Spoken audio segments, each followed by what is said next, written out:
Assalamualaikum warahmatullahi wabarakatuh. Saya Muhammad Sodik. Saya mau menjelaskan proses pencernaan pada manusia. Oke, mari kita mulai. Pada sistem pencernaan manusia itu dimulai dari mulut. Apa itu mulut? Mulut adalah gerbang pertama pada sistem pencernaan manusia.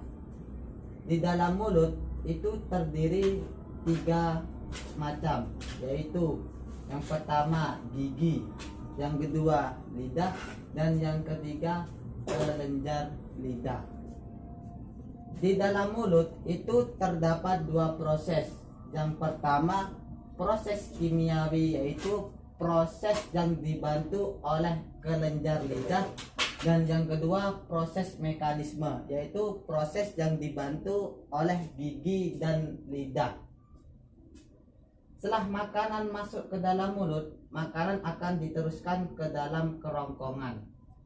Apa itu kerongkongan? Kerongkongan adalah saluran yang menghubungkan antara mulut dengan lambung, yang berbentuk lingkaran-lingkaran kecil yang bisa membesar dan mengecil seperti cincin. Di dalam kerongkongan itu juga terdapat gerakan yang disebut gerakan peristaltik. Apa itu gerakan peristaltik? Gerakan peristaltik adalah gerakan di mana mendorong makanan supaya bisa masuk ke dalam lambung.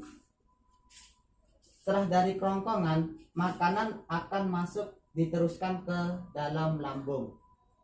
Selain tempat menyimpan makanan, lambung juga berfungsi untuk memecahkan dan mencampur makanan supaya mudah untuk diserap.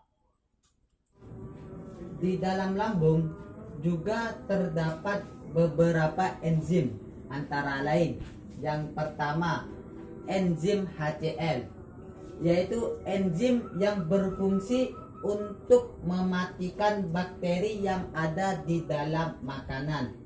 Yang kedua, enzim pepton, yaitu enzim yang berfungsi untuk mengubah protein menjadi asam amino.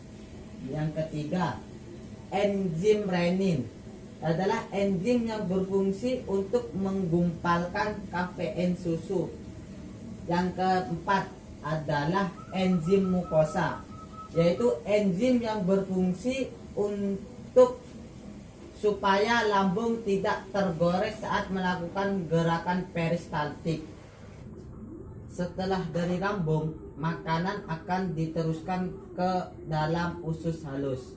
Nah, usus halus ini dibagi menjadi 3 bagian, antara lain yang pertama usus jeldum atau usus 12 jari.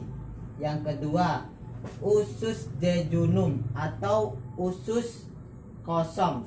Yang ketiga usus ileum atau usus penyerapan.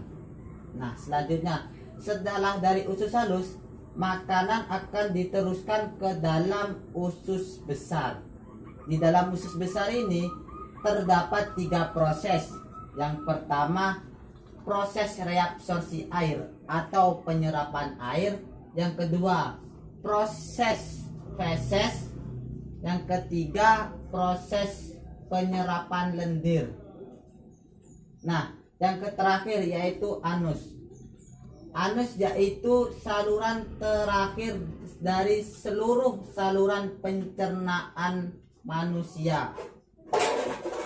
Anus juga berfungsi untuk mengeluarkan sisa-sisa makanan yang sudah berupa feses. Sekian penjelasan dari saya tentang sistem pencernaan manusia. Bila ada salahnya mohon maaf. Assalamualaikum warahmatullahi wabarakatuh.